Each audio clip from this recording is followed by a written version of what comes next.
Le triomphe de la philosophie serait de jeter du jour sur l'obscurité des voies dont la Providence se sert pour parvenir aux fins qu'elle se propose sur l'homme, et de tracer d'après cela quelques plans de conduite qui puissent faire connaître à ce malheureux individu bipède la manière dont il faut qu'il marche dans la carrière épineuse de la vie, afin de prévenir les caprices bizarres de cette fortune qu'on a nommée tour à tour destin, Dieu, providence, fatalité, hasard, toute dénomination aussi vicieuse, aussi dénuées de bon sens les unes que les autres et qui n'apportent à l'esprit que des idées vagues et purement objectives. Si, plein d'un respect vain, ridicule et superstitieux pour nos absurdes conventions sociales, il arrive malgré cela que nous n'ayons rencontré que des ronces, où les méchants ne cueillaient que des roses. Les gens, naturellement vicieux par système, par goût ou par tempérament, ne calculeront-ils pas avec assez de vraisemblance qu'il vaut mieux s'abandonner au vice que d'y résister? Ne diront-ils pas, avec quelque apparence de raison, que la vertu, quelque belle qu'elle soit, devient pourtant le plus mauvais parti qu'on puisse prendre quand elle se trouve trop faible pour lutter contre le vice et que, dans un siècle absolument corrompu comme celui dans lequel nous vivons, le plus sûr est de faire comme les autres? Un peu plus philosophe, si l'on veut, ne diront-ils pas que si le malheur persécute la vertu et que la prospérité accompagne le crime, les choses étant égales aux intentions de la nature, il vaut infiniment mieux prendre parti parmi les méchants qui prospèrent que parmi les vertueux qui échouent? C'est, nous ne le déguisons plus, pour appuyer ces systèmes, que nous allons donner au public l'histoire de la vertueuse. Vous me permettrez de cacher mon nom et ma naissance. Sans être illustre, elle est honnête. Et sans la fatalité de mon étoile, je n'étais pas destiné à l'humiliation, d'où la plus grande partie de mes malheurs sont nés. Bien, bien, bien. Comment voulez-vous qu'on vous appelle? Sophie. Nous allons donc donner au public l'histoire de la vertueuse Sophie. Avec une courageuse audace, nous allons peindre le crime comme il est, c'est-à-dire toujours triomphant et sublime, toujours content et fortuné, et la vertu, comme on la voit également, toujours maussade et toujours triste, toujours pédante et toujours malheureuse. Sophie et sa sœur aînée Juliette, toutes deux filles d'un très riche banquier, furent élevées jusqu'à l'âge de 14 et 15 ans dans l'une des plus célèbres abbayes de Paris. Là, aucun conseil, aucun livre, aucun maître ne leur avait été refusé. Et la morale, la religion, les talents semblaient, à l'envi l'un de l'autre, avoir formé ces jeunes personnes. À cette époque fatale pour la vertu des deux jeunes filles, tout leur manqua dans un seul jour. Une banqueroute affreuse précipita leur père dans une situation si cruelle qu'il en périt de chagrin. Sa femme le suivit un mois après. Personne ne se souciant de se charger des jeunes orphelines, on leur ouvrit la porte du couvent en les laissant libres de devenir ce qu'elles voudraient. On leur avait donné 24 heures à l'une et à l'autre pour quitter l'abbaye. Nous allons, avec votre permission, quitter quelque temps cette petite libertine de Juliette pour ne nous attacher maintenant qu'à transmettre au public les anecdotes de la vie de notre pudibonde héroïne. Elle avait trouvé une maison où on la recevrait avec plaisir pourvu qu'elle s'y comportât bien. Sophie, oh, Sophie, la première vertu qu'il faut dans la maison, c'est la probité. Si jamais vous détourniez d'ici la 10e partie d'un denier, je vous ferai pendre, voyez-vous, Sophie, mais pendre jusqu'à ce que vous n'en puissiez plus revenir. Si ma femme et moi jouissons de quelques douceurs dans notre vieillesse, c'est le fruit de nos travaux immenses et de notre profonde sobriété. Mangez-vous beaucoup, mon enfant. quelques onces de pain par jour, monsieur Duharpin, de l'eau et un peu de soupe quand je suis assez heureuse pour en avoir. De la soupe. Morbleu, de la soupe. Regardez, mamie, gémissez des progrès du luxe.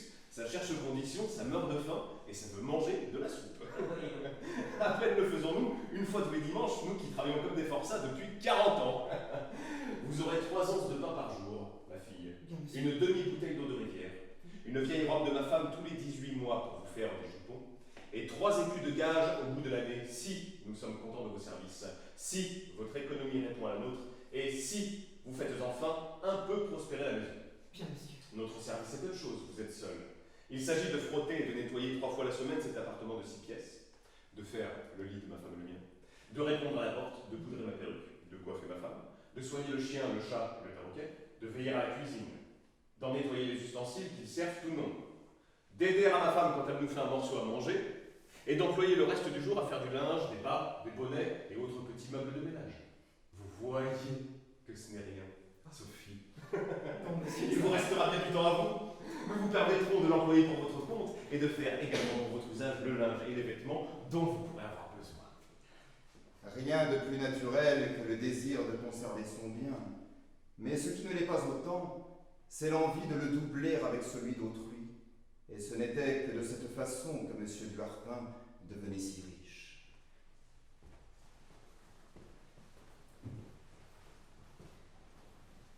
Prends cette fausse clé. Elle ouvre l'appartement du voisin. Du voisin? Tu trouveras une boîte dans un secrétaire qu'on ne ferme point, apporte-la. Il n'y a aucun danger. Pour ce service, tu recevras pendant 2 ans un écu de plus sur tes gages. Oh, monsieur! Est-il possible qu'un maître ose corrompre ainsi son domestique, lui mente? Qui m'empêche de faire tourner contre vous les armes que vous me mettez à la main? Et qu'aurez-vous à m'objecter de raisonnable si je vous vole d'après vos principes? C'était pour t'éprouver. tu es bien heureuse d'avoir résisté à cette offre insidieuse de ma part. Tu eusses été une fille pendue si tu avais succombé. Je me mets au travail. Balai. Avec un peu plus d'expérience, Sophie aurait quitté la maison dès l'instant. Police! Faites votre devoir, monsieur. Cette malheureuse m'a volé un diamant de 1000 écus. Vous le trouverez dans sa chambre sur elle. Le fait est inévitable. Moi, vous avoir volé, monsieur! Moi, monsieur! À qui mieux que vous sait combien une telle action me répugne et l'impossibilité qu'il y a que je l'ai commise? Voici le diamant! Avec des preuves de cette force, il n'y avait pas à répliquer. Le procès d'une infortunée qui n'a ni crédit ni protection est promptement fait en France. On y croit la vertu incompatible avec la misère, et l'infortune dans nos tribunaux est une preuve complète contre l'accusé. Elle s'est vit donc condamnée à payer de sa vie le refus qu'elle avait fait de participer à un crime. Mais c'est faux! On l'enferma.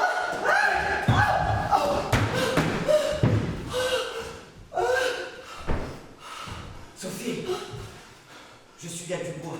La Dubois? Tiens-toi avec moi et sans affectation le plus près possible du guichet.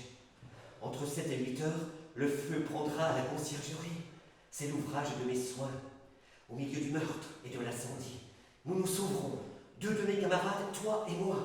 Oui, nous nous sauverons, je te le promets. Mais, Madame Dubois, et les victimes?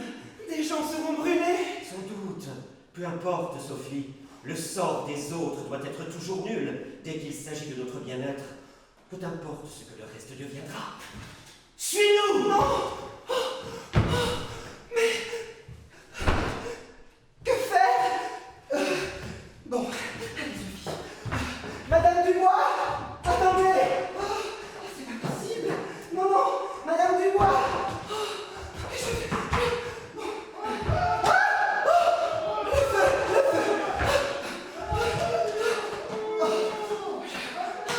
Mais comment on fait? Comment on fait? Je sais pas faire!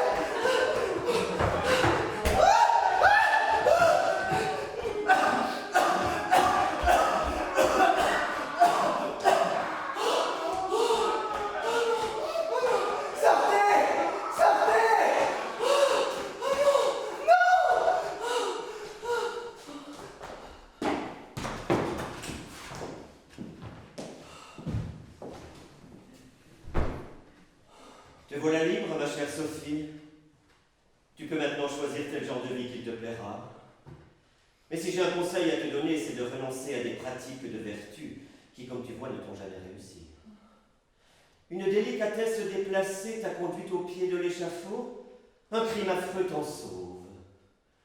Regarde à quoi le bien sert dans le monde, et si c'est la peine de s'immoler pour lui. Tu es jeune et jolie. Je me charge de ta fortune à Bruxelles. J'y vais, c'est ma patrie. En 2 ans, je te mets au pinacle. Mais je t'avertis que ce ne sera point par les étroits sentiers de la vertu que je te conduirai à la fortune. Il faut, à ton âge, entreprendre plus d'un métier et servir à plus d'une intrigue quand on veut faire promptement son chemin. Tu m'entends, Sophie? Je vous entends, Tu madame. m'entends? Décide-toi donc vite, car il faut gagner du champ. Nous n'avons de sûreté ici que pour peu d'heures. Oh, Madame Dubois, je vous ai de grandes obligations. Vous m'avez sauvé la vie. Je suis désespéré sans doute de ne le devoir qu'à un crime. Et vous pouvez être très sûr que s'il m'eût fallu y participer, j'eusse mieux aimé périr que de le faire. Quelles que puissent être les épines de la vertu, je les préférerai toujours aux fausses lueurs de prospérité qui accompagnent le crime. Il est dans moi des idées de religion qui, grâce au ciel, ne m'abandonneront jamais.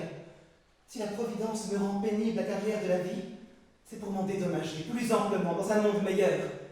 Cette espérance me console, elle adoucit tous mes chagrins, elle apaise mes plaintes, elle me fortifie dans l'adversité et me fait braver tous les maux qu'il lui plaira de m'offrir. Cette joie s'éteindrait aussitôt de mon cœur si je venais à le souiller par des crimes, avec la crainte des châtiments que la justice céleste réserve dans l'autre monde à ceux qui l'outragent.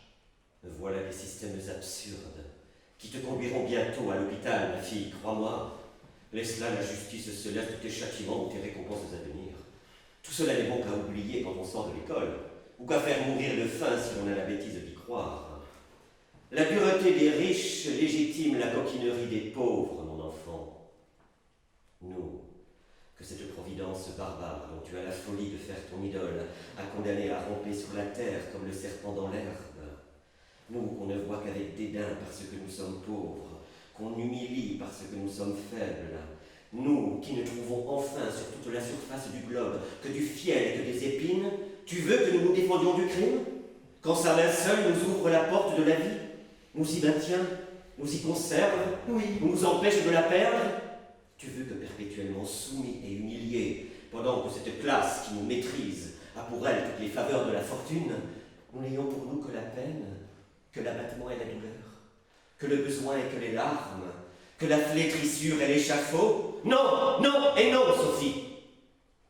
Ou cette providence que tu révères n'est faite que pour nos mépris, ou ce ne sont pas là ses intentions? Connais-la mieux, Sophie, connais-la mieux, et convainc-toi bien que dès qu'elle nous place dans une situation où le mal nous devient nécessaire, et qu'elle nous laisse en même temps la possibilité de l'exercer, c'est que ce mal sert à ses lois comme le bien et qu'elle gagne autant à l'un qu'à l'autre. L'état où elle nous crée est l'égalité. Celui qui le dérange n'est pas plus coupable que celui qui cherche à le rétablir. Tous deux agissent d'après les impulsions reçues. Tous deux doivent les suivre, se mettre un bandeau sur les yeux et jouir. je suis décidé à ne me jamais laisser corrompre. Eh bien, fais ce que tu voudras. Je t'abandonne à ton mauvais sort. Mais si jamais tu te fais prendre, souviens-toi bien, du moins, de ne jamais parler de nous.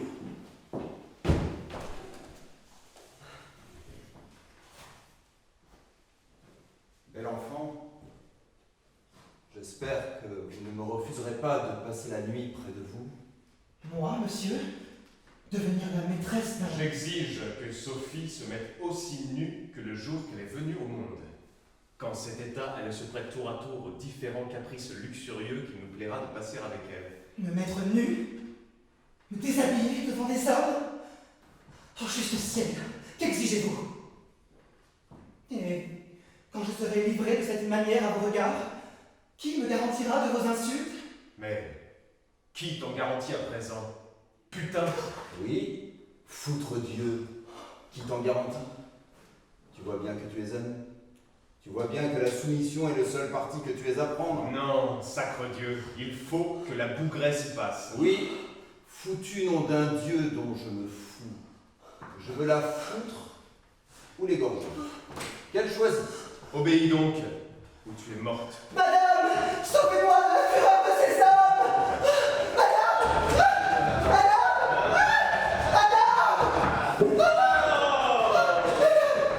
Parbleu, te voilà bien malheureuse, obligée de servir à deux grands garçons bâtis comme cela. Il y a 1500 femmes à Paris, ma fille, qui donneraient de bien beaux écus pour être à ta place à présent. Écoute, j'ai assez d'empire sur ces drôles-là pour obtenir ta grâce, si tu veux t'en rendre digne. Hélas, madame, que faut-il faire? Ordonnez-moi, je suis toute prête.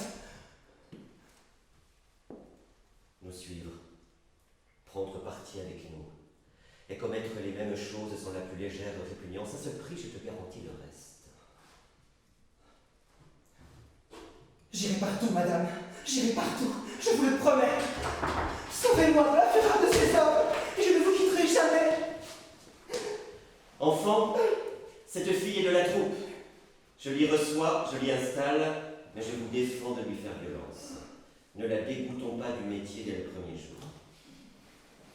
Vous voyez, comme son âge et sa figure peuvent nous être utiles. Servons-nous-en pour nos intérêts, et ne la sacrifions pas à nos plaisirs.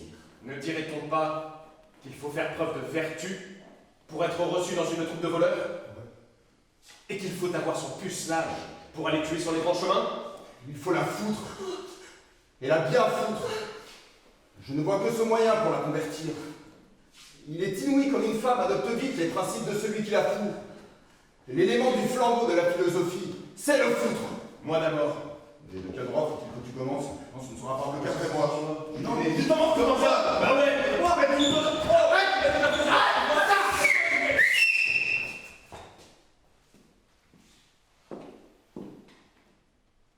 Sophie. Sophie. Sophie. Sophie. Sophie. Sophie. Sophie. Sophie.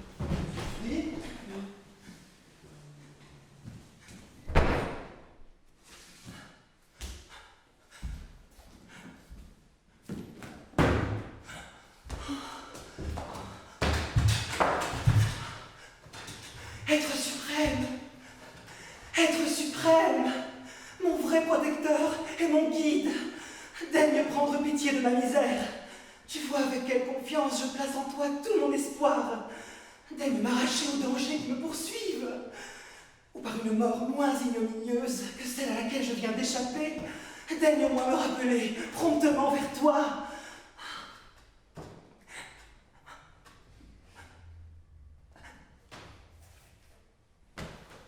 Eh bien, il est donc vrai qu'il y a des créatures humaines que la nature destine au même état que les bêtes féroces, cachées dans leur réduit, fuyant les hommes comme elles. Quelle différence y a-t-il maintenant entre elles et moi? Est-ce donc la peine de naître pour un sort aussi pitoyable? Des bêtes!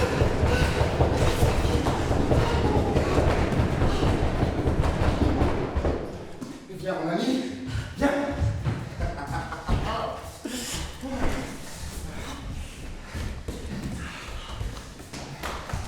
Nous serons jamais envahis ici.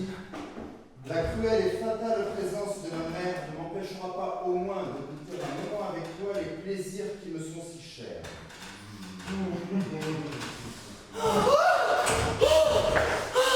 Juste ciel! Est-il possible que ce crime horrible, qui outrage également et la nature et les lois, ce forfait épouvantable sur lequel la main de Dieu s'est appesantie tant de fois, cette infamie en amour si nouvelle pour moi, que je la conçois à peine, se consomme sous mes yeux, avec toutes les recherches impures, avec tous les épisodes affreuses que pouvait y mettre la dépravation la plus réfléchie.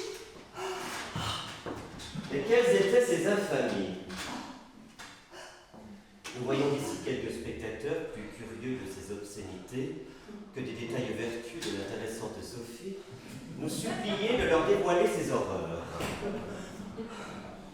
Eh bien, nous leur dirons, pour les satisfaire, que le jeune maître, nullement effrayé du dard monstrueux dont on le menace, l'excite, le couvre de baisers, Sans saisie, s'en pénètre ce palme, en introduisant dans son cul. Enthousiasmé de ces sodomites caresses, le coquin se débat sous le vide qui le fout, regrettant qu'il ne soit pas plus gros encore. Il embrave les coups, les prévient, les repousse. Deux tendres et légitimes époux se caresseraient avec moins d'ardeur. Leurs bouches se pressent, leurs langues s'entrelacent, leurs soupirs se confondent. Et tous deux, enivrés de luxure, trouvent dans une mutuelle décharge le complément de leurs voluptueuses orgies.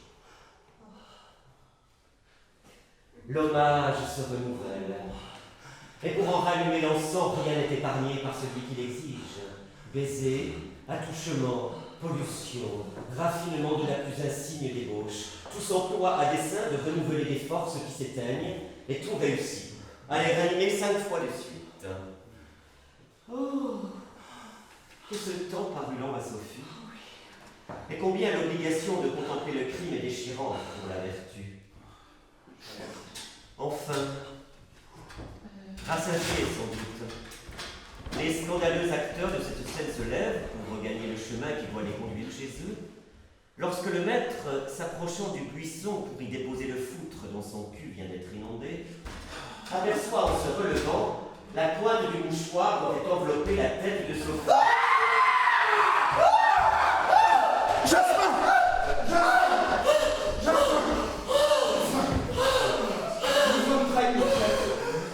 Une fille, une prophète à mon mystère.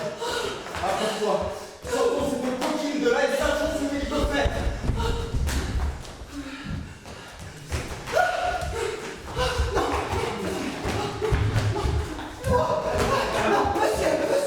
Monsieur, daignez avoir pitié d'une malheureuse dont le sort est plus à plaindre que vous ne pensez. Torrent des bois, si tu cherches des dupes, adresse-toi mieux. Ni mon ami ni moi ne touchons point de femmes. Elles nous font horreur, et nous les fuyons avec soin. Mais parle, misérable. As-tu vu ce qui s'est passé entre ce jeune homme et moi? Je vous ai vu causer sur l'herbe. Rien de plus, messieurs. Je vous le jure. Je le veux croire. Et cela pour ta tranquillité.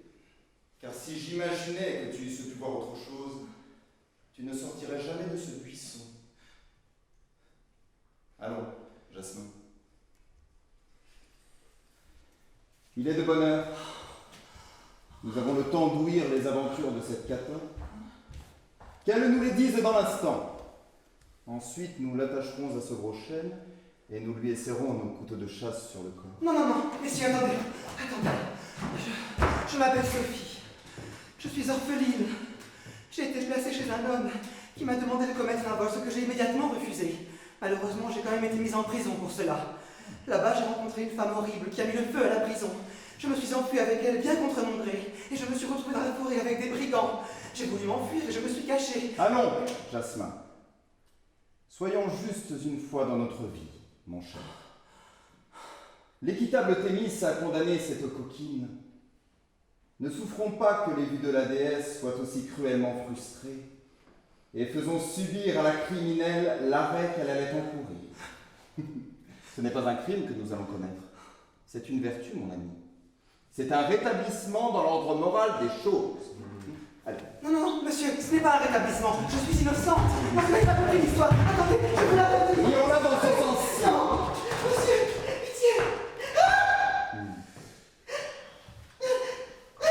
Non, s'il vous plaît, être suprême. En voilà assez pour qu'elle nous connaisse.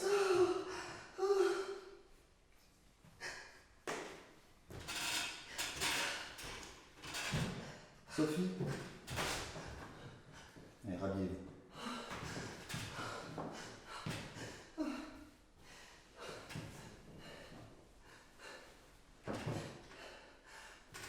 Je vais vite. Oh non, je ne peux pas remettre la boutonnière toute seule à l'arrière. J'ai besoin d'aide, monsieur.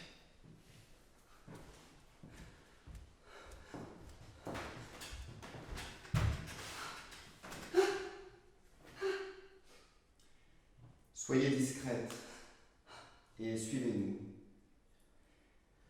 Si vous vous attachez à moi, vous n'aurez pas lieu de vous en repentir, mon enfant. Il faut une seconde femme de chambre à ma mère. Je vais vous présenter à elle. Sur la foi de vos récits, je vais lui répondre de votre conduite. Mais si vous trahissiez ma confiance, regardez bien cet arbre qui devait vous servir de lit funèbre. À la plus légère faute, vous y serez à l'instant ramené. Oui, monsieur.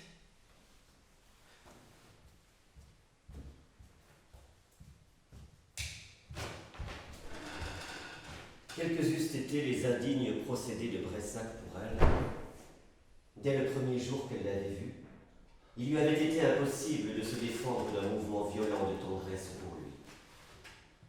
La reconnaissance augmentait dans son cœur cet involontaire penchant auquel la fréquentation perpétuelle de l'objet chéri prêtait chaque jour de nouvelles forces. Et définitivement, la pauvre Sophie adorait ce scélérat malgré elle, avec la même ardeur qu'elle idolâtrait son Dieu, sa religion, la vertu. Oh, elle avait fait 1000 réflexions sur la cruauté de cet homme, sur son éloignement pour les femmes, sur la dépravation de ses goûts, sur les distances morales qui les séparaient, mais rien au monde ne pouvait éteindre cette passion naissante. Si Bressac lui eût demandé sa vie, s'il eût voulu son sang, Sophie eût tout donné, tout répandu, désolée de ne pouvoir encore à son gré faire le plus grand sacrifice à l'unique objet de son cœur.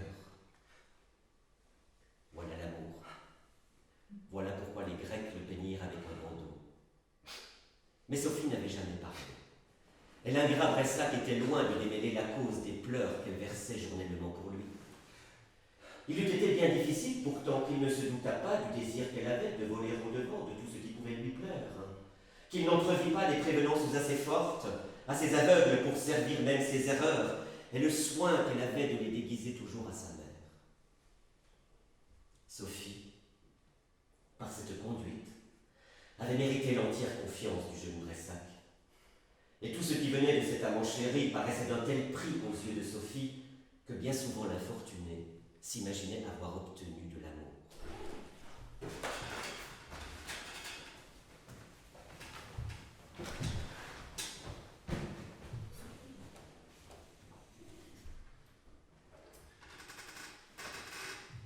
Écoute-moi, Sophie.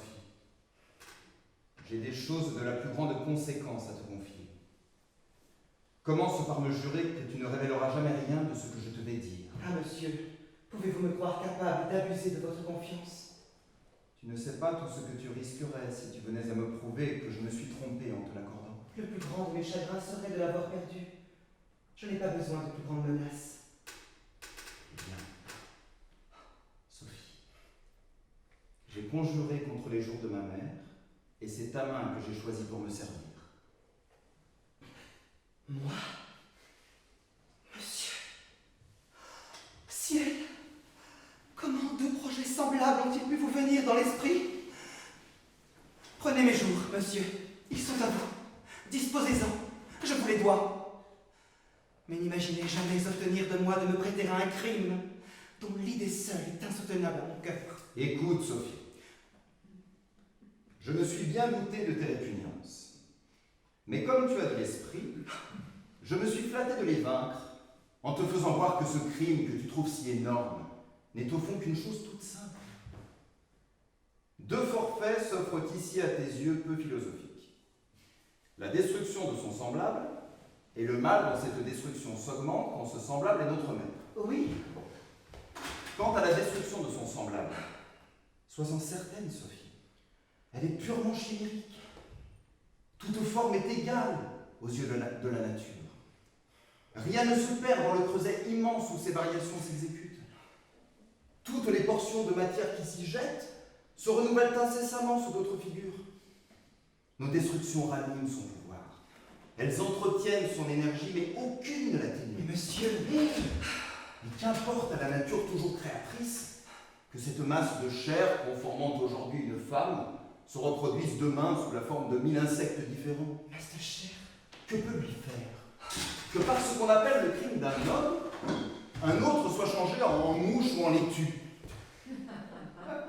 Quand on aura prouvé la sublimité de notre esprit, Quand on aura démontré qu'elle est tellement importante à la nature que nécessairement ses lois s'irritent de sa destruction, alors je pourrais croire que cette destruction est un crime.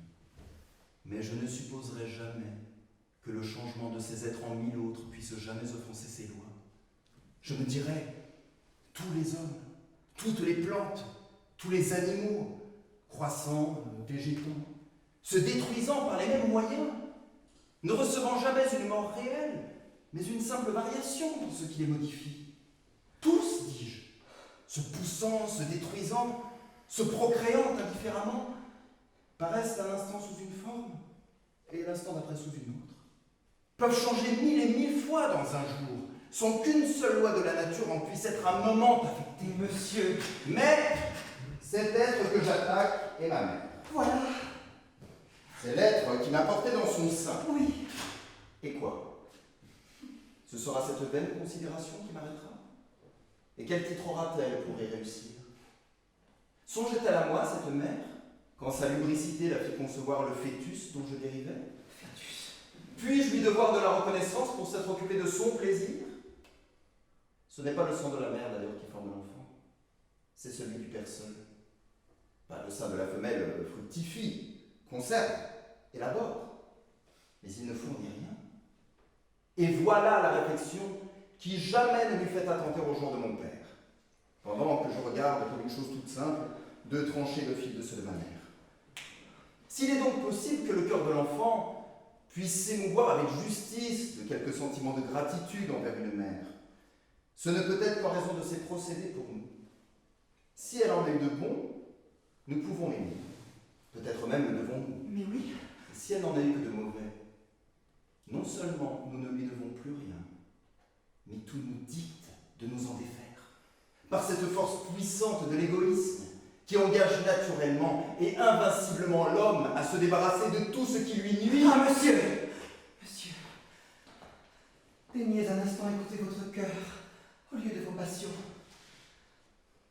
Ce cœur, au tribunal duquel je vous renvoie, n'est-il pas le sanctuaire où cette nature que vous outragez veut qu'on l'écoute et qu'on la respecte? Elle s'y fera entendre par l'organe impérieux des remords. Chaque jour, à chaque minute, vous la verrez devant vos yeux, cette mère tendre que votre main barbare aura plongée dans le tombeau. Vous entendrez sa voix plaintive, prononcer encore le doux nom qui faisait le charme de votre enfance. Elle apparaîtra dans vos veilles, elle vous tourmentera dans vos songes, elle ouvrira de ses mains sanglantes les plaies dont vous l'aurez déchiré. Pas un moment heureux dès lors ne luira pour vous sur la terre. Tous vos plaisirs seront empoisonnés, toutes vos idées se troubleront. Une main céleste, dont vous méconnaissez le pouvoir, vengera les jours que vous aurez détruits en empoisonnant tous les vôtres. Et sans avoir joui de vos forfaits, vous périrez du regret mortel d'avoir osé les accomplir. Je vois bien que je m'étais trompé, Sophie. Oui, monsieur, J'en suis peut-être autant fâché pour vous que pour moi. ce n'est rien. N'importe. Je trouverai d'autres moyens.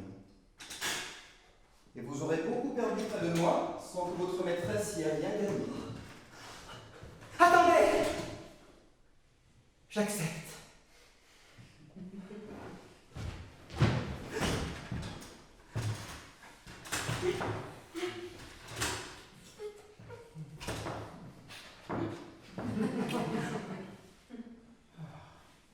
Tu es la première femme que j'embrasse. Et en vérité, c'est de toute mon âme. Tu es délicieuse, mon enfant. Était-il possible que cette tête charmante restât si longtemps dans les ténèbres? Quelle jouissance pour Sophie, si ce mouvement eût eu la sagesse pour cause. Mais il n'était plus temps.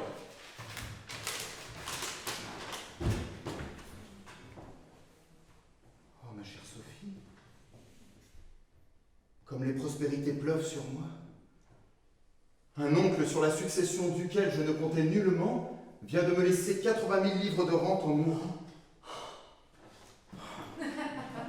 Je te l'ai dit 20 fois, il n'est rien de tel que de concevoir un crime pour faire arriver le bonheur. Il semble que ce ne soit qu'aux malfaiteurs que sa route s'en trouve aisément. 80 et 60, mon enfant.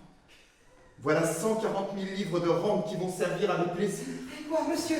Monsieur, monsieur, Cette fortune inattendue ne vous décide pas à attendre patiemment cette mort que vous voulez hâter? Attendre? Je n'attendrai pas 2 minutes, mon enfant. Songes-tu que j'ai 28 ans et qu'il est bien dur d'attendre à mon âge? Oui, mais... Que ceci ne change rien à nos projets. Tâche que ce soit demain, après-demain ou plus tard. Il me tarde déjà de te compter un quartier de ta pension et de te mettre en possession du total. Voici du poison. Jette-le adroitement dans une tasse de chocolat que ma mère a coutume de prendre tous les matins.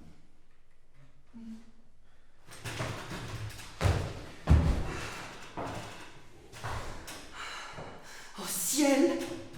Est-ce donc ainsi que la justice céleste punit le complot des forfaits? Madame de Bressac! Madame de Bressac! J'ai quelque chose de la plus grande conséquence à vous révéler! Sophie! Oui, monsieur? Sophie, j'ai trouvé un moyen plus sûr que celui que je t'avais proposé pour venir à bout de mes projets. Allons faire ensemble une grande promenade pendant laquelle je t'expliquerai tout.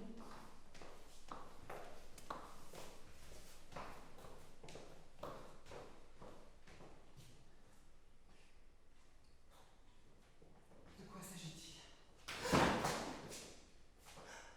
Reconnais-tu ce buisson dont je t'ai tiré comme une bête sauvage pour te rendre à la vie que tu avais mérité de perdre? Reconnais-tu cet arbre où je te menaçais de te remettre si tu me donnais jamais sujet de me repentir de mes bontés? Pourquoi acceptais-tu les services que je te demandais contre ma mère si tu avais dessein de me trahir? Tu n'avais qu'à me refuser ce que je te demandais. Qu'as-tu fait par ta fausseté, indigne créature? Tu as risqué tes jours sans conserver ceux de ma mère. Le coup est fait, et j'espère à mon retour voir mes succès amplement couronnés. Mais il faut que je te punisse. Il faut que je t'apprenne qu'il y a des positions dans le monde où la complicité d'un crime est préférable à sa délation. La voilà! Celle qui a voulu embrasser ma mère et qui peut-être a déjà commis ce qui va. Vous êtes fait de la remettre entre les mains de la justice, Mais elle lui aurait perdu la vie et je veux la lui laisser pour qu'elle ait plus longtemps à souffrir. Dépouillez-la promptement et liez-la le ventre à cet arbre, que je la châtie comme elle mérite de l'être.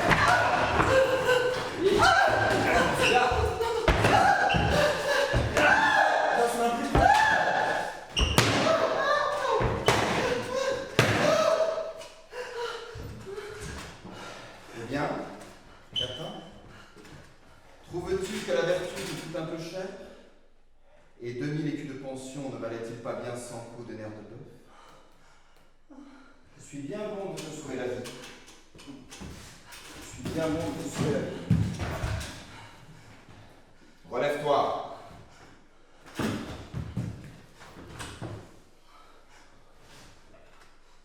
Garde-toi de reparaître chez moi.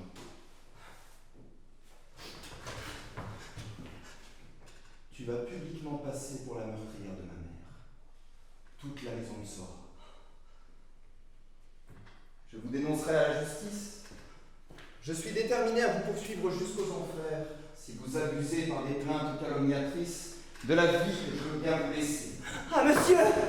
Ne craignez rien de mes démarches! Adieu, monsieur! Puissent vos crimes vous rendre aussi heureux que vos cruautés me causent de tourments! Et quel que soit le sort où le ciel vous place, je n'emploierai mes jours qu'à l'implorer pour vous!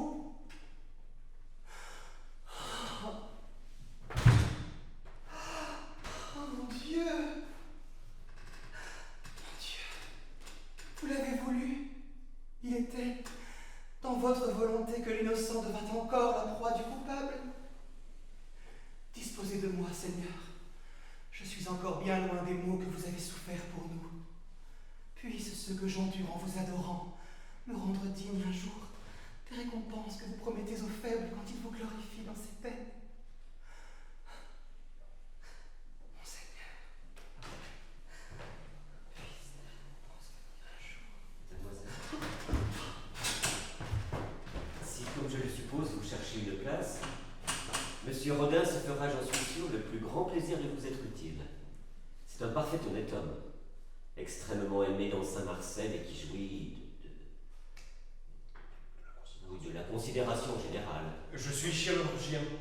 Étant fort adonné à mon talent et n'ayant aucune femme chez moi, je serais bien aise en rentrant d'en trouver une qui prit soin de mon ménage. Et si vous voulez bien me servir, je vous offre 200 francs par an.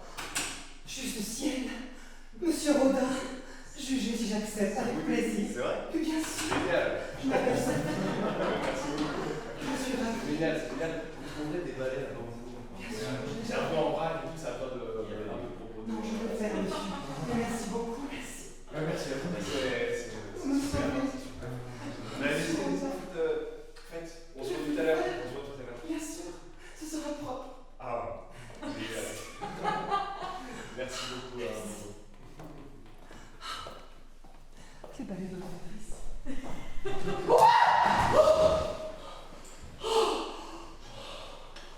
Mais qui es-tu, mon enfant? Que fais-tu en fait de la cave? Hélas, mademoiselle, je suis la fille du bûcheron de la forêt. Je n'ai que 12 ans. Ce monsieur qui demeure ici m'a enlevé hier avec la complicité de mon père. Ils m'ont lié tous les deux. Ils m'ont jeté dans un sac plein de sons au fond duquel je ne pouvais crier. Je ne sais ce qu'ils veulent faire de moi, mais en arrivant, ils m'ont fait mettre nu, ils ont examiné mon corps, et le maître de la maison a dit à mon père qu'il fallait remettre l'opération à après-demain au soir, à cause de mon effroi, qu'un peu tranquillisé, leur expérience serait meilleure. Songe, Rondeau, songe à quel point ta fille peut être utile. Jamais cette partie de l'anatomie ne sera parfaitement connue, qu'elle ne soit examinée avec le plus grand soin, sur un sujet de 12 ou 13 ans, ouvert à l'instant du contact de la douleur sur les nerfs. Ce n'est que de cette contraction que nous pourrons obtenir une analyse complexe d'une partie aussi intéressante. Il en est de même de la membrane qui assure la virginité. Il faut nécessairement une jeune fille pour cet examen. Qu'observe-t-on dans l'âge de puberté? Rien. Les menstrues déchirent l'hymen et toutes les recherches deviennent inexactes. L'âge de ta fille est précisément celui qu'il nous faut. J'espère que tu es bien déterminé. Il est odieux que de futiles considérations arrêtent ainsi le progrès des sciences. Les grands hommes se sont-ils laissés captiver par d'aussi méprisables liens? Tous nos maîtres en l'art d'Hippocrate ont fait des expériences dans les hôpitaux. Mon instituteur en chirurgie disséquait tous les ans des créatures vivantes de l'un et l'autre sexe. Pour une douzaine de sacrifices, nous avons sauvé la vie à plus de 2000 individus. Et je demande si l'on ne doit jamais balancer en tel cas. Tous les artistes ont pensé de même. Quand Michelangelo voulut rendre un Christ au naturel, se fit-il un cas de conscience de crucifier un jeune homme et de le copier dans les angoisses? La sublime Madeleine en pleurs du guide fut prise sur une belle fille que les élèves de ce grand homme avaient flagellée à outrance. Tout le monde sait qu'elle en mourut. Mais quand il s'agit des progrès de notre art, de quelle nécessité ne doivent pas être ces mêmes moyens? Le meurtre, opéré par les lois, est-il d'une autre espèce? Et l'objet de ces lois qu'on trouve si sages n'est-il pas le sacrifice d'un pour en sauver 1000? On nous devrait des récompenses, quand nous sommes assez courageux pour vaincre ainsi la nature au profit de l'humanité. Je l'avoue, j'éprouve les mêmes mouvements. Aussi, le meurtre est un plaisir. Je dis plus, il est un devoir. Oh, pour moi, j'y suis décidé. Hein. Il y a longtemps que j'aurais fait si j'avais osé le faire tout seul.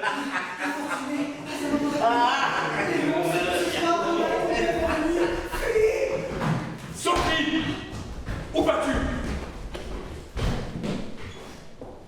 Où est ma fille? Ah, scélérate! Voilà donc l'effet de vos grands principes de vertu. Enlever une fille à son père. Quand un père est assez barbare pour vouloir assassiner sa fille, il n'est rien qu'on doit entreprendre pour prévenir un pareil forfait. Bon, de l'espionnage et de la séduction, tous les vices les plus dangereux dans une domestique. Ah, mademoiselle Sophie, vous qui jouez si bien la Vestale, allons, il est très important de juger cette affaire. Bien une idée pour punir ta Sophie. Mettons un fer au feu, marquons-la, flétrissons-la. Cet avilissement la fera pendre ou mourir de faim. Elle souffrira jusqu'au dernier moment de sa vie.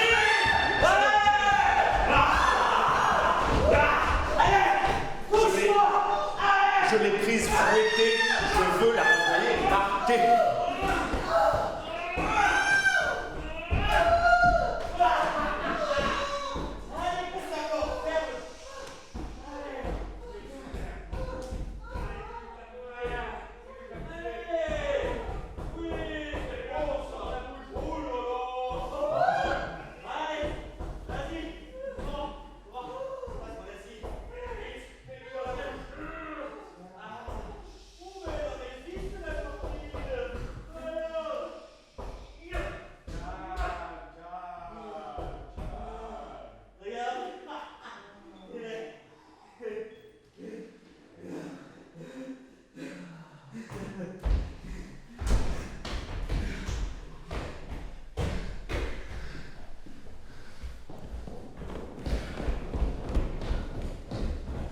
Quel ose paraître à présent? Quel décès?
Occupés de leurs devoirs, entièrement consacrés à la religion, éloignés de cette société pernicieuse où le crime luttant sans cesse contre l'innocence vient toujours à bout d'en triompher.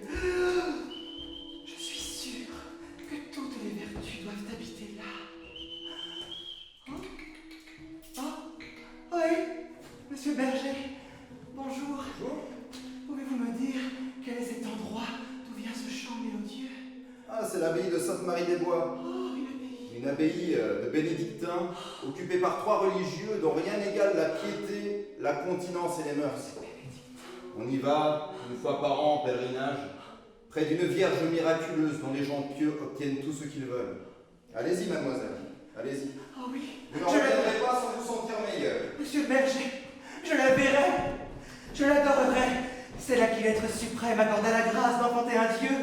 Je me prosternerai au pied de cette source de pureté, de virginité, de candeur et de modestie. Ah! Volons. Chaque instant de retard est un crime dont ma religion s'effarouche. Allons au couvent de Sainte-Marie-des-Bois. Sophie, c'est presque là.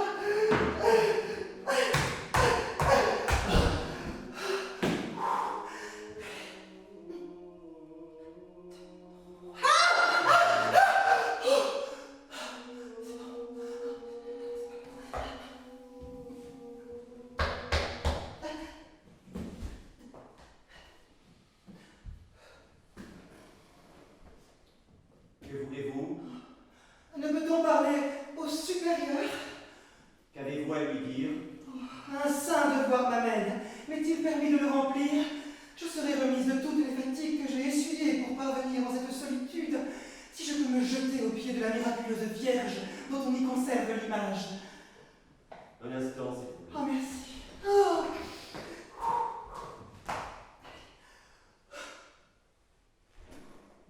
Tenez, voilà le père Antonin, l'économe. Il vient voir si ce que vous désirez vaut la peine d'interrompre le supérieur. Merci. Que voulez-vous? Est-ce la l'heure de venir dans une église? Vous avez bien l'air d'une aventurière. Votre âge, votre désordre, votre tournure, le moment où vous paraissez ici, tout cela n'annonce rien de trop bon. Parlez, que voulez-vous? Saint homme, mon désordre est l'effet de la fatigue que j'ai éprouvée pour me rendre ici. À l'égard de l'heure, j'avais cru qu'il était toujours temps de se présenter dans la maison de Dieu. J'accours de bien loin pour m'y rendre, pleine de ferveur et de dévotion. Je demande à me confesser, s'il est possible, et quand l'intérieur de ma conscience vous sera connu, vous jugerez si je suis digne ou non de me prosterner aux pieds de la sainte image. Mais il n'est pas l'heure de se confesser, vous ne le pouvez que demain matin. Où coucherez-vous en attendant? Nous n'avons point d'hospice. Je vais rendre compte au supérieur. Oh, merci, merci.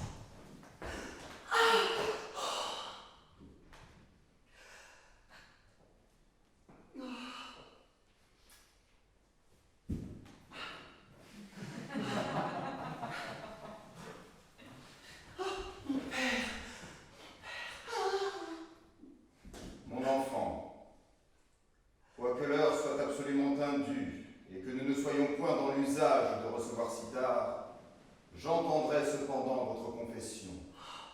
Et nous aviserons après au moyen de vous faire décemment passer la nuit, jusqu'à l'heure où vous pourrez demain saluer la sainte image que nous possédons. Oh, merci, mon père.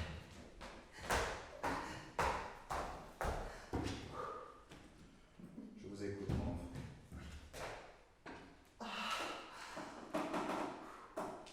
Eh bien, mon père, je m'appelle Sophie. Je suis orpheline. J'ai été placée chez un homme qui m'a... Est-ce bien vrai que vous êtes orpheline? Oui, mon père, c'est vrai, j'ai perdu mon père et ma mère, coup sur coup. Chez un homme, je me suis retrouvée seule. Et vous êtes toujours vierge?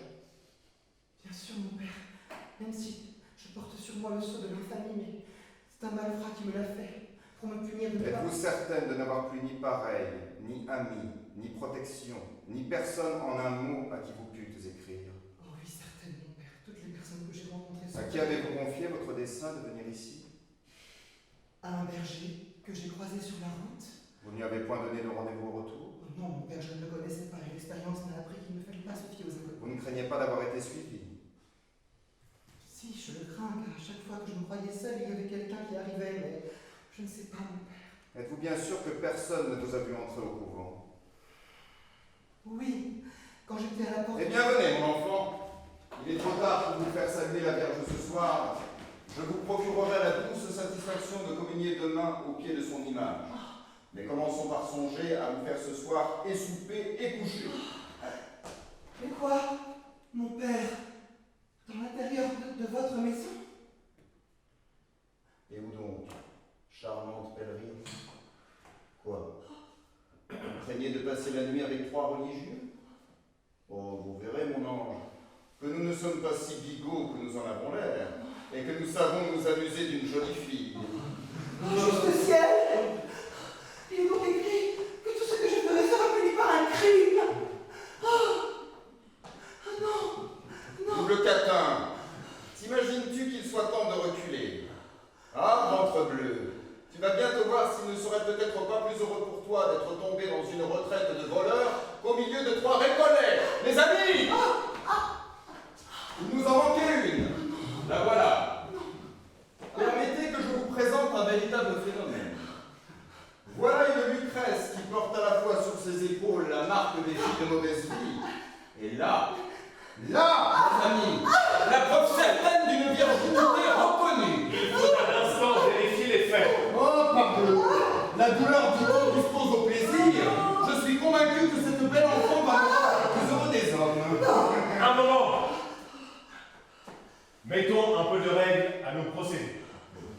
Vous connaissez, mes amis, nos formules de réception.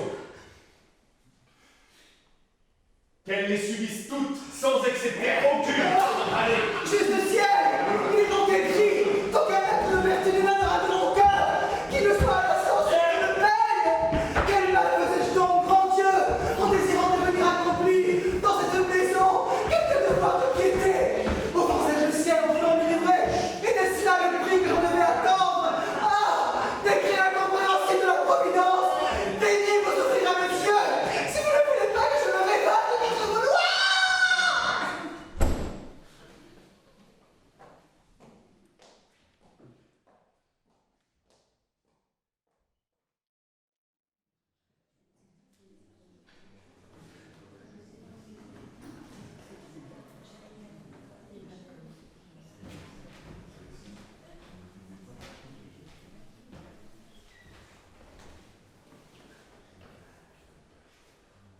Convenez, mon père, convenez que cette débauche est horrible, et qu'il est bien singulier que le ciel l'ait soufferte si longtemps.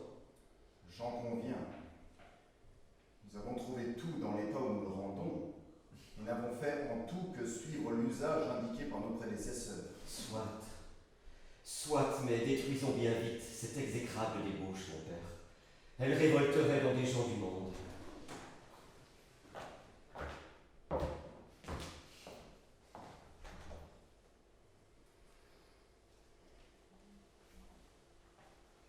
Ma pauvre enfant, je vous remets la somme nécessaire pour que vous vous rendiez où vous voulez. Mais il faut que vous partiez seul, et que jamais vous ne révéliez rien de ce qui s'est passé dans cette maison.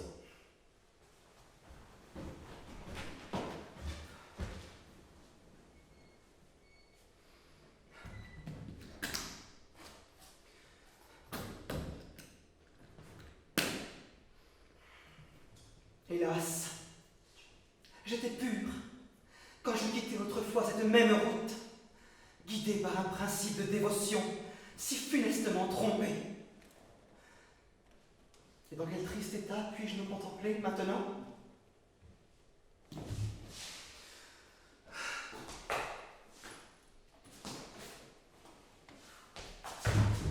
Rodin, le chirurgien Rodin, nommé premier chirurgien du roi de Suède, avec des appointements considérables. Qu'il soit fortuné, le scélérat, qu'il le soit, puisque la Providence le veut. Et toi, malheureuse créature, souffre seule, souffre sans te plaindre, puisqu'il est écrit que les tribulations et les peines doivent être l'affreux partage de la vertu.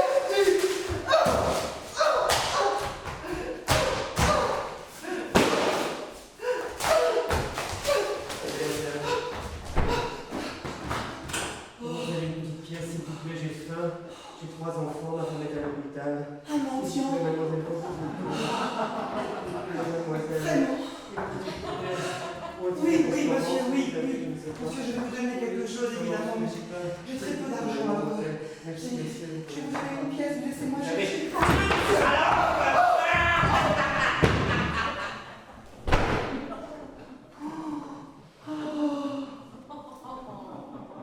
Juste ciel. Il est donc impossible qu'aucun mouvement vertueux puisse naître en moi, qu'il ne soit à l'instant puni par les malheurs les plus cruels qui soient à redouter pour moi dans l'univers.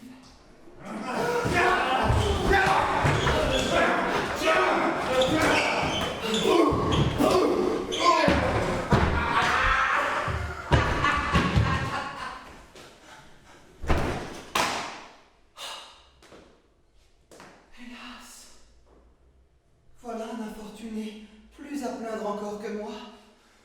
Il me reste au moins la santé et la force. Je puis gagner ma vie. Et s'il n'est pas riche, qu'il soit dans le même cas que moi, le voilà estropié pour le reste de ses jours. Que va-t-il devenir?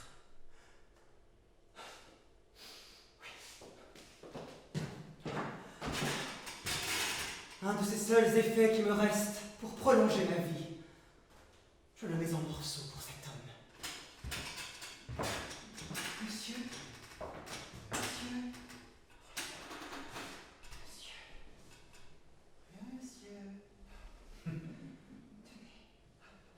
Voilà déjà. Pas froid. Monsieur, je vais prendre votre tête. Hop, voilà.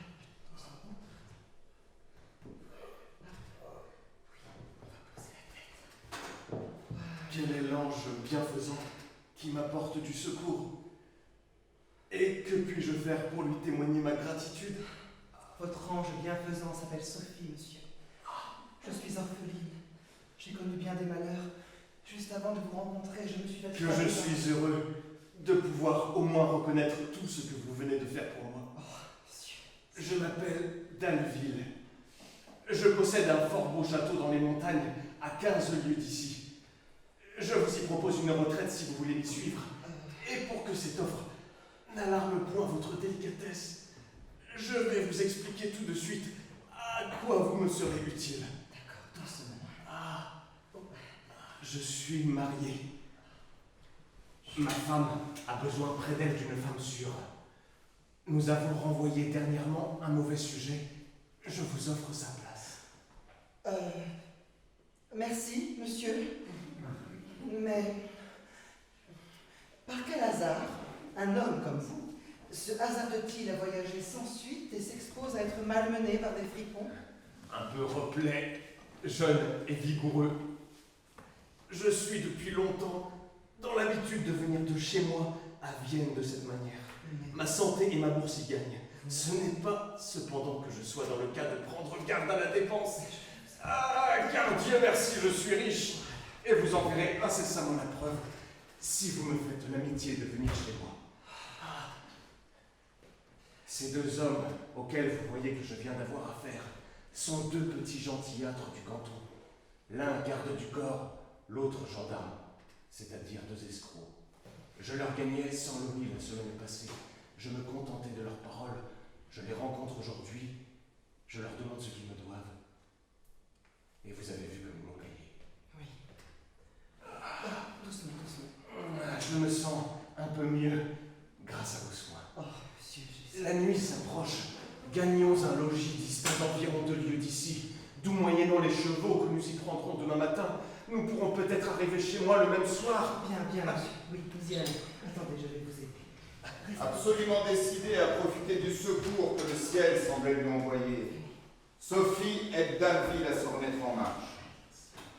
Le lendemain, ils gagnèrent les frontières du Dauphiné et arrivèrent au pied des montagnes. Là, ils s'enfilèrent dans les gorges.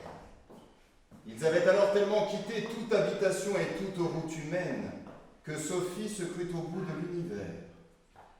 Enfin, ils aperçurent un château perché sur le bord d'un précipice affreux et qui, paraissant suspendu sur la pointe d'une roche escarpée, donnait plutôt l'idée d'une habitation de revenants que de celle de gens faits pour la société.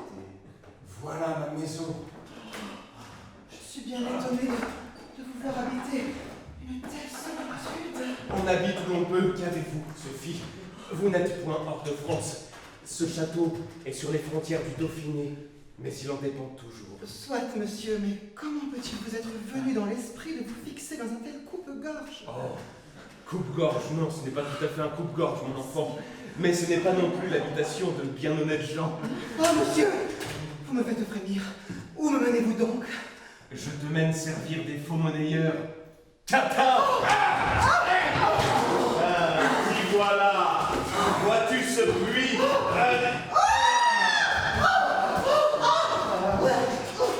Voilà tes compagnes, et voilà ta besogne.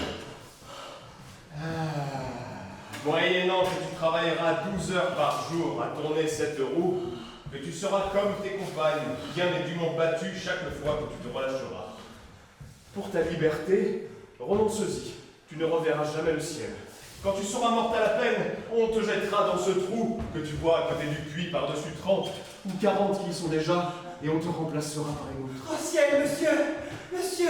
Daignez vous rappeler que je vous ai sauvé la vie! Qu'à l'instant, ému par la reconnaissance, vous semblâtes m'offrir le bonheur, et que ce n'était pas à cela que je devais m'attendre!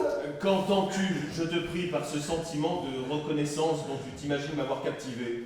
Raisonne donc mieux, chétive créature. Que faisais-tu quand tu m'as secouru? Entre la possibilité de suivre ton chemin et celle de venir à moi, tu choisis la dernière comme un mouvement que ton cœur t'inspirait. Tu te livrais donc à une jouissance. Par où, diable, prétends-tu que je sois obligé de te récompenser des plaisirs que tu t'es donnés? Et comment te vint-il jamais dans l'esprit qu'un homme comme moi, qui nage dans l'or et dans l'opulence, qu'un homme qui est riche de plus d'1 million de revenus, daigne s'abaisser à devoir quelque chose à une misérable de ton espèce? M'eusses-tu rendu la vie, je ne te devrais rien dès que tu n'as travaillé que pour toi. N'est-il pas toujours humilié celui qui reçoit de l'autre? Et cette humiliation qu'il éprouve ne paye-t-elle pas suffisamment l'autre du service qu'il a rendu? Pourquoi faut-il que je consente à me laisser humilier chaque fois que me frappent les regards de celui qui m'oblige? L'ingratitude, au lieu d'être un vice, est donc la vertu des âmes fières aussi certainement que la bienfaisance n'est que celle des âmes faibles.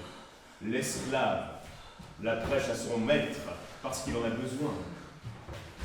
Qu'on oblige tant qu'on voudra si on y trouve une jouissance, mais qu'on n'exige de rien pour avoir joui. Je vous supplie d'adoucir mon sort. Regardez mes blessures. Rappelez-vous le temps où j'avais déchiré mon linge pour penser les vôtres. Non.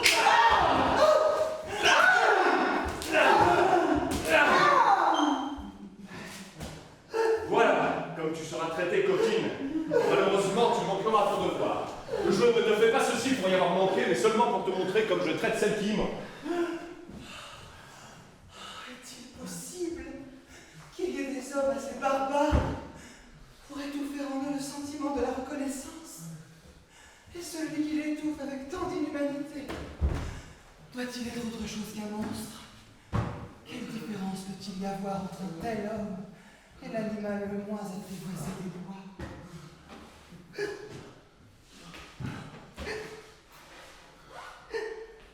Nous avons été l'une et l'autre maîtresse de Dalville. Elle à Lyon, et moi à Grenoble. Il nous a amenés dans cet horrible asile, où nous avons vécu quelques années sur le même pied avec lui, et que pour récompense des plaisirs que nous lui avons donnés, il nous a condamnés à cet humiliant travail. Il a encore en ce moment une maîtresse qui, plus heureuse que nous, le suivra sans doute à Venise, où il se rend bientôt. Si les sommes considérables qu'il vient de faire dernièrement passer en Espagne lui rapportent les lettres de change qu'il attend pour l'Italie, sa fortune est solidement établie. Mais tout peut manquer en un instant. Si la friponnerie se découvre, il risque d'être dénoncé et pendu comme il le mérite. Hélas, la Providence sera juste une fois. Elle ne permettra pas qu'un monstre comme celui-là réussisse, et nous serons toutes trois vengées. Ma fortune est faite. Je pars à Venise avec plus d'1 million de revenus. Rendez-moi la liberté! Conduisez-moi à Grenoble! Je ne te donnerai pas un secours, pas un écu. Tout ce qui s'appelle aumône, charité, est une chose qui répugne si tellement à mon caractère que me vit-on 3 fois plus couvert d'or, je ne consentirai pas à donner un demi-denier à un indigent. Le pauvre est dans l'ordre de la nature. Le soulager est anéantir l'ordre établi. C'est renverser l'équilibre qui est à la base de ces plus sublimes arrangements. C'est travailler à une égalité dangereuse pour la société. C'est encourager l'indolence et la fainéantise. C'est apprendre au pauvre à voler l'homme riche quand il plaira à celui-ci de lui refuser son secours, et cela par l'habitude où ce secours enrave le pauvre de l'obtenir sans travail. Voilà ton poste, vile créature. Mais, comme je vais faire une route dangereuse dans laquelle les armes me sont utiles, je vais essayer mes pistolets sur une de vous. Et oui.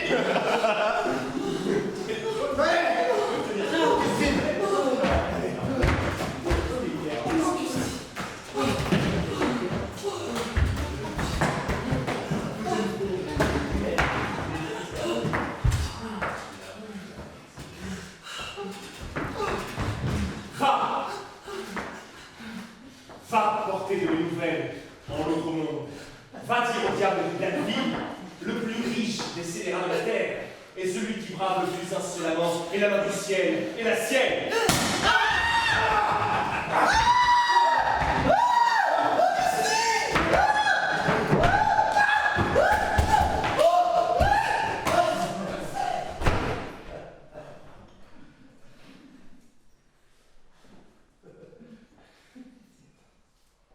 Dalville disparaît.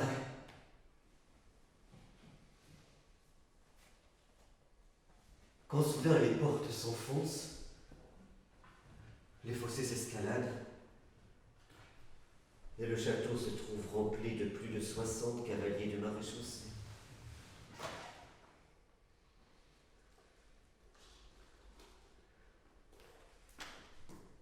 On enchaîne ces misérables comme des bêtes, et on les conduit à Grenoble. Le procès des faux monnayeurs fut bientôt fait. Tous furent condamnés à être pendus.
convaincu de la bonne foi de cet infortuné.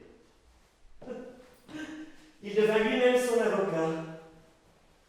Et notre intéressante héroïne fut unanimement déclarée séduite, innocente, avec l'entière liberté de devenir ce qu'elle voudrait. Enfin, Sophie voyait luire à ses yeux l'aurore du bonheur. Elle se croyait au terme de ces mots. Le ciel paraissait juste à son égard. Elle se logea dans une assez bonne auberge.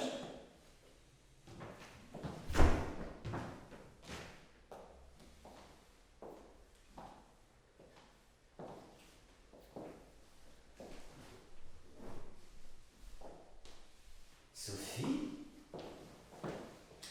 Me trompais-je? N'êtes-vous pas celle que j'ai sauvée il y a 10 ans à la conciergerie? Et ne remettez-vous point à du bois? Non, madame, vous devez faire erreur. Je m'appelle Thérèse. Très bonne journée. Ma chère amie, si j'ai bien désiré de te voir plus intimement, c'est pour t'apprendre que ma fortune est faite et que tout ce que j'ai est à ton service. Regarde. Voilà les fruits de mon industrie. Si j'eusse encensé la vertu comme toi, je serais aujourd'hui pendu ou enfermé. Oh, madame, si vous ne devez tout cela qu'à des crimes, la Providence, qui finit toujours par être juste, ne vous en laissera pas jouir longtemps. Ne t'imagine pas que la Providence favorise toujours la vertu. Qu'un faible moment de prospérité ne te plonge pas dans de telles erreurs. Écoute-moi, Sophie. Écoute-moi avec un peu d'attention, tu as de l'esprit et je voudrais enfin te convaincre. Ce n'est pas le choix que l'homme fait du vice ou de la vertu, ma chère, qui lui fait trouver le bonheur, car la vertu n'est comme le vice qu'une manière de se conduire dans le monde. Dans un monde entièrement vertueux, je te conseillerais la vertu parce que les récompensés étant attachés, le bonheur y tiendrait infailliblement. Dans un monde totalement corrompu, je ne te conseillerais jamais que le vice. Celui qui ne suit pas la route des autres périt. Inévitablement, tout ce qui le rencontre le heurte, et comme il est le plus faible, il faut nécessairement qu'il soit brisé. Quand l'intérêt général des hommes les portera à la corruption, celui qui ne voudra pas se corrompre avec eux luttera donc contre l'intérêt général. Or, quel bonheur peut attendre celui qui contrarie perpétuellement l'intérêt des autres? Me diras-tu que c'est le vice qui contrarie l'intérêt des hommes? Oh, je te l'accorderai dans un monde composé en parties égales de vicieux et de vertueux, parce qu'alors l'intérêt des uns choque visiblement celui des autres. Mais ce n'est plus cela dans une société toute corrompue. Mais vice, alors, n'outrageant que le vicieux, déterminant lui d'autres vices qui le dédommagent, et nous nous trouvons tous les deux heureux. La vibration devient générale. C'est une multitude de chocs et de lésions mutuelles, où chacun, regagnant à l'instant ce qu'il vient de perdre, se retrouve sans cesse dans une position heureuse. Le vice n'est dangereux qu'à la vertu, parce que faible et timide, elle n'ose jamais rien. Comment veux-tu n'avoir pas échoué toute ta vie, chère fille, en prenant sans cesse à contresens la route que suivait tout le monde? Si tu t'étais livré au torrent, tu aurais trouvé le port comme moi. Celui qui veut remonter un fleuve arrivera-t-il aussi vite que celui qui le descend? L'un veut contrarier la nature, l'autre s'y livre. Tu me parles toujours de la Providence. Est-ce en envoyant aux hommes la peste, la guerre, la famine, la Covid-19? Est-ce en ayant fourré un univers vicieux dans toutes ses parties qu'elle manifeste à tes yeux son amour extrême de la vertu?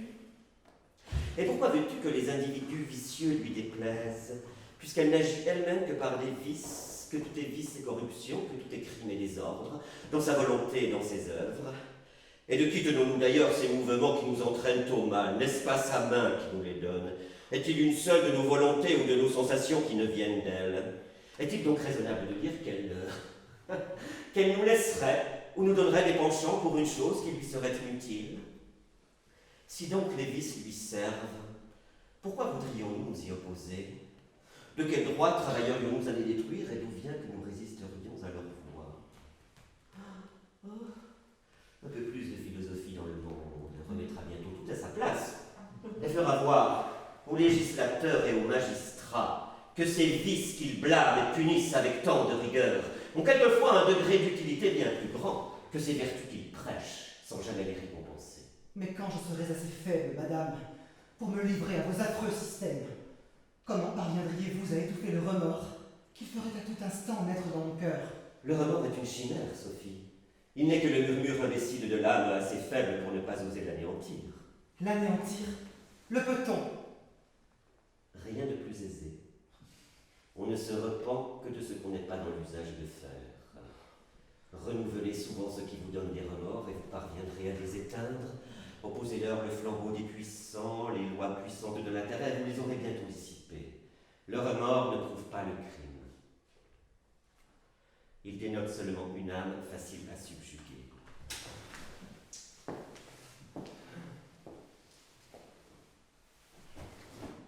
Qu'il vienne un ordre absurde de t'empêcher à l'instant de sortir de cette chambre.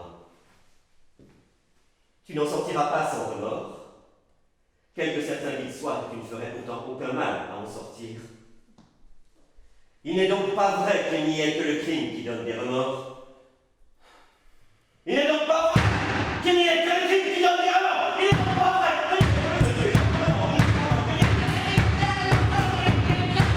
Il faut commencer par une analyse exacte de tout ce que les hommes appellent crime. Commencer par se convaincre que ce qu'on appelle crime en France cesse de l'être à quelques cent lieues de là, et que par conséquent rien dans le fond ne mérite raisonnablement le nom de crime, que tout est affaire d'opinion et de géographie. Cela posé, il est donc absurde de vouloir se soumettre à pratiquer des vertus qui ne sont que des vices ailleurs, et à fuir des crimes qui sont de bonnes actions, dans un autre climat qu'on s'accoutume à considérer comme indifférente. L'action qui vient de donner des remords, qu'on renouvelle cette action, quelle qu'elle soit, aussi souvent que cela sera nécessaire, et le flambeau de la raison détruira bientôt le remords. Il anéantira ce mouvement ténébreux, seul fruit de l'ignorance, de la pusillanimité et de l'éducation. Il y a 30 ans, Sophie, qu'un enchaînement perpétuel de vices et de crimes me conduit pas à pas à la fortune, j'y touche. Encore 2 ou 3 coups heureux, et je passe de l'état de misère et de mendicité dans lequel je suis né à plus de 50 000 livres de rente. T'imagines-tu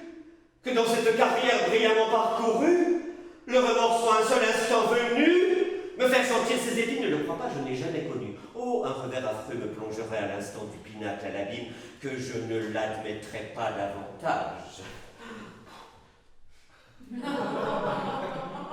Je me plaindrai des hommes, ou de ma maladresse, mais je serai toujours en paix avec ma conscience. N'imaginez pas que la vigilance des lois laisse en repos longtemps celui qui les transgresse. N'en venez-vous pas de voir l'exemple sous vos yeux même de 15 scélérats, parmi lesquels j'avais le malheur d'habiter, je me sauve.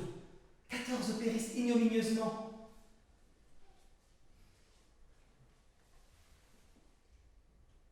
Quand on a tout franchi, que l'honneur n'est plus qu'un préjugé, la réputation une chimère, l'avenir une illusion, n'est-il pas égal de périr là ou dans son lit? Il y a 2 espèces de scélérats dans le monde.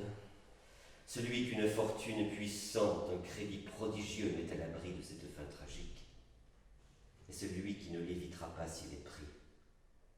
Ce dernier, naissant bien, ne doit avoir que 2 points de vue s'il a de l'esprit, la fortune ou la roue.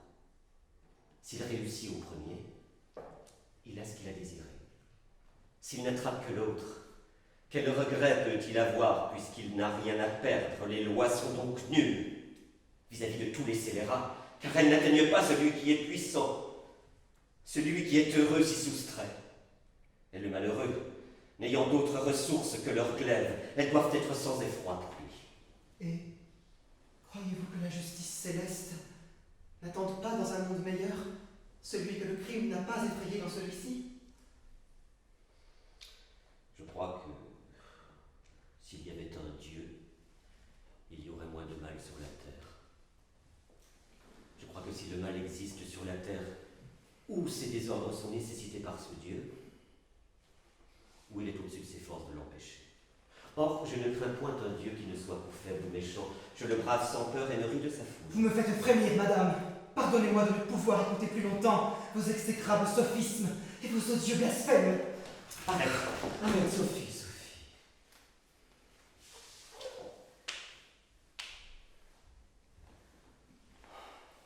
Si je ne peux vaincre ta raison, que je séduise au moins ton cœur.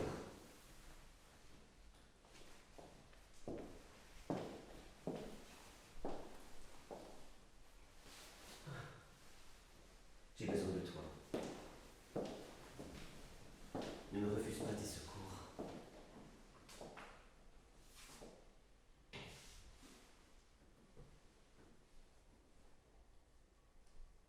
Voilà 100 louis. Je les mets à tes yeux de côté.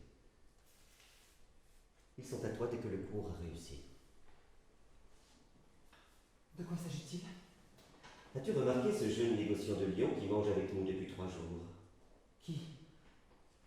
Dubreuil? Précisément.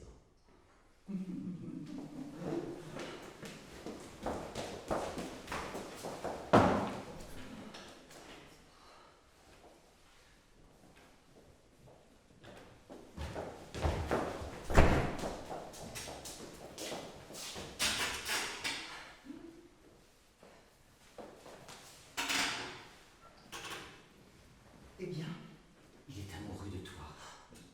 Il me l'a confié. Il a 600 000 francs en or ou en papier dans une très petite cassette auprès de son lit. Laisse-moi faire croire à cet homme que tu consens à l'écouter. Mais que cela soit ou non, que d'abord tu l'amuseras, tu le tiendras devant le plus longtemps possible. Pendant ce temps-là, je le volerai. Mais je ne m'enfuirai point. Ses effets seront déjà à Turin, que je serai encore ton Grenoble. Nous emploierons tout l'art nécessaire pour le dissuader de jeter les yeux sur nous. Nous aurons l'air de l'aider dans ses recherches. Cependant, mon départ sera annoncé. Cela n'étonnera point. Tu me suivras. Et les 100 louis te sont comptés, en arrivant l'une et l'autre en Piémont.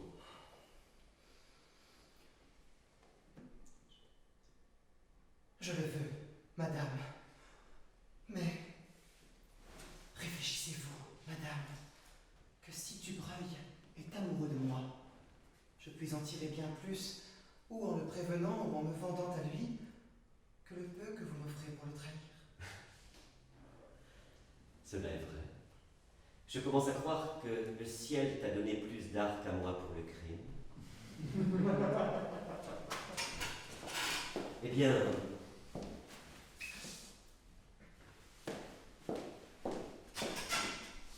voilà 1000 louis. Ose me refuser maintenant. Je m'en garderai bien, madame. Mais au moins n'attribuez qu'à mon malheureux état le tort que j'ai de vous satisfaire. Je voulais en faire un mérite à ton esprit, tu aimes mieux que j'en accuse ton malheur. Ce sera comme tu voudras. Serre-moi toujours. Tu seras contente.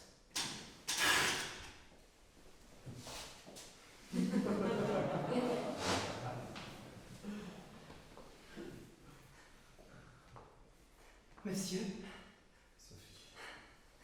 écoutez-moi avec attention. Point d'éclat. Et surtout, observez bien rigoureusement ce que je vais vous prescrire. Avez-vous un ami sûr dans cette auberge?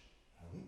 J'ai un jeune associé sur lequel je puis compter comme sur moi-même. Eh bien, monsieur, allez promptement lui ordonner de ne pas quitter un instant votre chambre, de tout le temps que nous serons à la promenade. J'ai la clé de cette chambre dans ma poche. Que signifie ce surplus de précaution? Il est plus essentiel que vous ne croyez, monsieur. Usez-en de grâce, ou je ne sors point avec vous.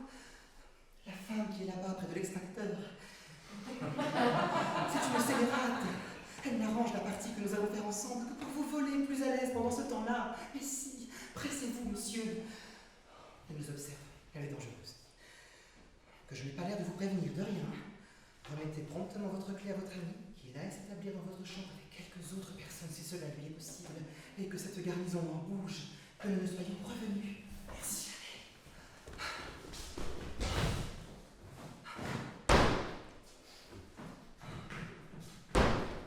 J'ai prévenu mes associés. Ils garderont la chambre.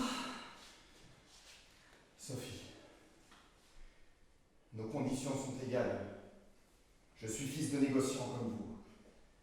Mes affaires ont bien tourné, les vôtres ont été malheureuses. Je suis trop heureux de pouvoir réparer les torts que la fortune a eu envers vous. Réfléchissez-y, Sophie. Je suis mon maître, je ne dépends de personne. Je passe à Genève pour un placement considérable des sommes que vos bons avis me sauvent. Vous m'y suivrez. En arrivant, vous devenez mon épouse. Et vous ne paraissez à Lyon que sous ce titre. Monsieur Dubreuil. Monsieur Dubreuil. Monsieur Dubreuil. Monsieur Dubreuil. Monsieur Dubreuil. Sophie, Monsieur Dubreuil, que se passe-t-il? je vous sens infiniment mal. Quoi? Mais respirez! Toussez, oui! Monsieur Dubreuil! Un médecin, oui! Oh non! Oh, toussez, un médecin! Laissez-moi faire, je m'en occupe. Ce jeune homme expire. Ah non! Pas lui! Mais pourquoi tu fermes? Quoi? Au feu? Encore? Mais non, mais c'est toujours pas vrai! Sophie!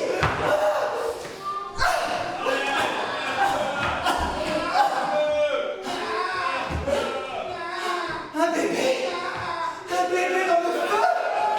Oh non!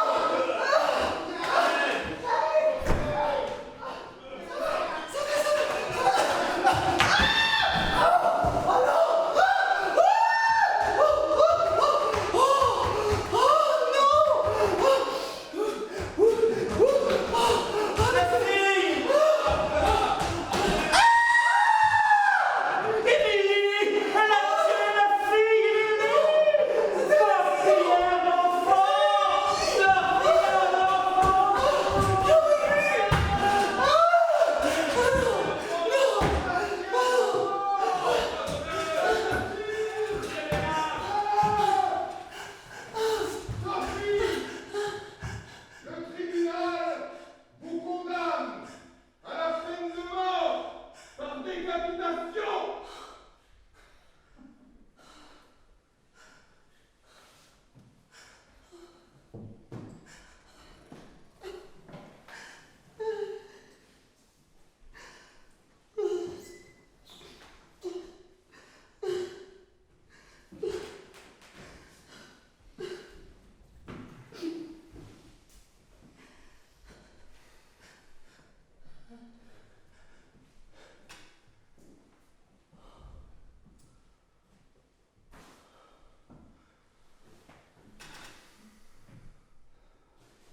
Écoute, Sophie, et ne t'emporte pas à ton ordinaire sitôt que l'on enfreint tes maudits préjugés. Tu vois où t'ont conduit tes principes. Tu peux maintenant te convaincre à l'aise qu'ils n'ont jamais servi qu'à te plonger d'abîmes en abîmes. Cesse donc de les suivre une fois dans ta vie si tu veux qu'on sauve tes jours. Je ne vois qu'un seul moyen pour y réussir. Nous avons un de nos pères ici, proche parent du gouverneur et de l'intendant. Je le préviendrai. Dis que tu es sa nièce. Il te réclamera à ce titre, et sur la promesse de te mettre au couvent pour toujours, je suis persuadé qu'il empêchera la procédure d'aller plus loin. Dans le fait, tu disparaîtras. Il te remettra dans mes mains, et je me chargerai du soin de te cacher jusqu'à ce que de nouvelles circonstances me permettent de te rendre ta liberté. Mais tu seras à moi pendant cette détention. Je ne te laisserai pas, esclave asservi de mes caprices. Tu les assouviras tous, sans réflexion. Tu m'entends, Sophie? Tu me connais. Choisis donc entre ce parti ou l'échafaud, et ne fais pas attendre ta réponse. Allez, mon père, allez. Vous êtes un monstre. D'oser abuser aussi cruellement de ma situation pour me placer ainsi entre la mort et l'infamie. Sortez. Sortez. Je saurai mourir innocente. et je mourrai du moins sans remords.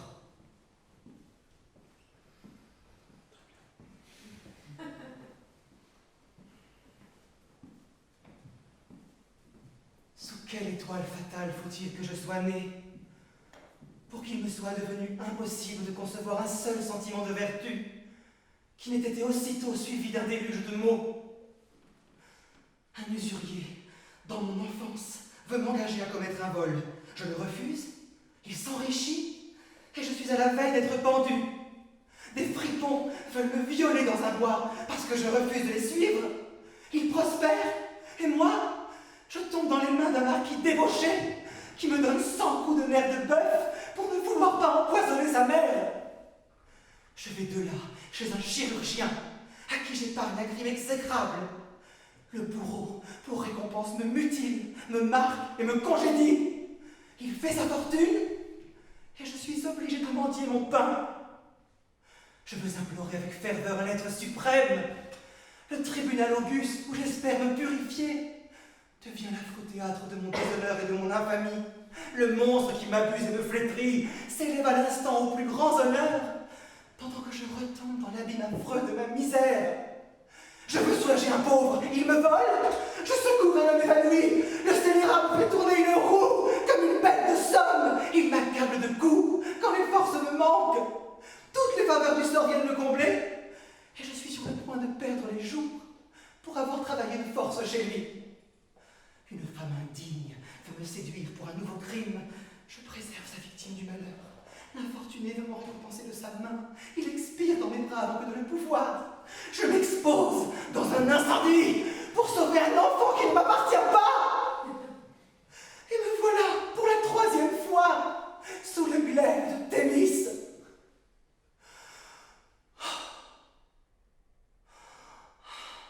Providence.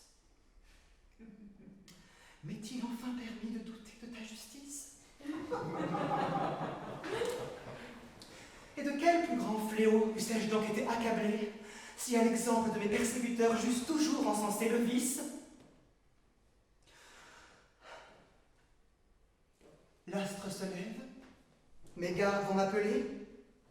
Laissez-moi courir à la mort, je ne la redoute plus. Elle abrégera mes tourments, elle les finira. La malheureuse créature qui n'a pressé que des couleuvres, dont les pieds sanglants n'ont parcouru que des épines, qui n'a connu les hommes que pour les haïr, qui n'a vu le flambeau du jour que pour le détester, celle à qui ces cruels revers ont enlevé parents, fortune, secours, protection, amis, celle qui n'a plus dans le monde que des pleurs pour s'abreuver et des tribulations pour se nourrir, celle-là, dis-je, voit avancer la mort sans frémir. Elle la souhaite, comme un port assuré où la tranquillité renaîtra pour elle, dans le sein d'un Dieu trop juste pour permettre que l'innocence avilie et persécutée sur la terre ne trouve pas un jour dans le ciel la récompense de ses larmes. Mademoiselle, il est difficile de vous entendre sans prendre pour vous le plus vif intérêt. Mais faut-il vous l'avouer, un sentiment inexplicable m'entraîne invinciblement vers vous et que mes propres mots, les vôtres. Vous nous avez déguisé votre nom, Sophie. Vous nous avez caché votre naissance. Je vous conjure de m'avouer votre secret. Ne vous imaginez pas que ce soit une vaine curiosité qui m'engage à vous parler ainsi. Si ce que je soupçonne était vrai. Oh, Justine. Justine, Si vous étiez ma sœur. Juliette, Justine. Juliette, Juliette, oh Juliette, Juliette, ma sœur. Venez, belle infortunée, venez. Tout vient de changer pour vous dans un quart d'heure. Il ne sera pas dit que vos vertus ne trouveront pas leur récompense ici-bas et que vous ne rencontriez jamais que des âmes de fer. Non. Non. Pourquoi? Je ne suis pas né pour un tel comble de bonheur, ma chère sœur. Il est impossible qu'il puisse durer. On eût dit que cette pauvre fille prévit déjà le dernier coup dont elle allait être écrasée. On était sur la fin de l'été. Des coups de tonnerre affreux se font entendre. Madame de Lorsange supplie sa sœur de feutrer tout le plus promptement qu'elle pourra. Sophie vole à une fenêtre. Quand soudain, un éclat de foudre la renverse au milieu du salon Elle la laisse sans vie sur le plancher. La foudre était entrée par son sein droit, avait brûlé toute sa poitrine et était ressortie par sa bouche, défigurant tellement son visage qu'elle faisait horreur à regarder. Emportez-la. Non. Laissez-la sous mes regards un instant.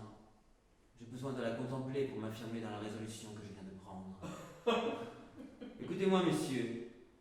Les malheurs inouïs qu'éprouve cette malheureuse, quoiqu'elle ait toujours respecté la vertu, ont quelque chose de trop extraordinaire, messieurs, pour ne pas m'ouvrir les yeux sur moi-même.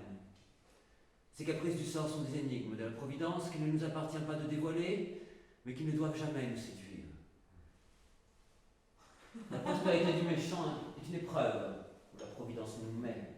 Et comme la foudre, dont les feux trompeurs n'embellissent un instant l'atmosphère que pour précipiter dans les abîmes de la mort le malheureux qu'elle éblouit, en voilà l'exemple sous nos yeux. Les calamités suivies, les malheurs effrayants et sans interruption de cette fille infortunée sont un avertissement que l'Éternel me donne de me repentir de mes travers, d'écouter la voix de mes remords et de me jeter enfin dans ses bras. Quel traitement devrais-je craindre de lui? Moi, dont les crimes vous feraient frémir s'ils étaient connus de vous. Moi, dont le libertinage, l'irreligion, l'abandon total de tout principe ont marqué chaque instant de la vie. À quoi devrais-je m'attendre, puisque c'est ainsi qu'est traitée celle qui n'eut pas une seule erreur volontaire à se reprocher de ses jours? Monseigneur,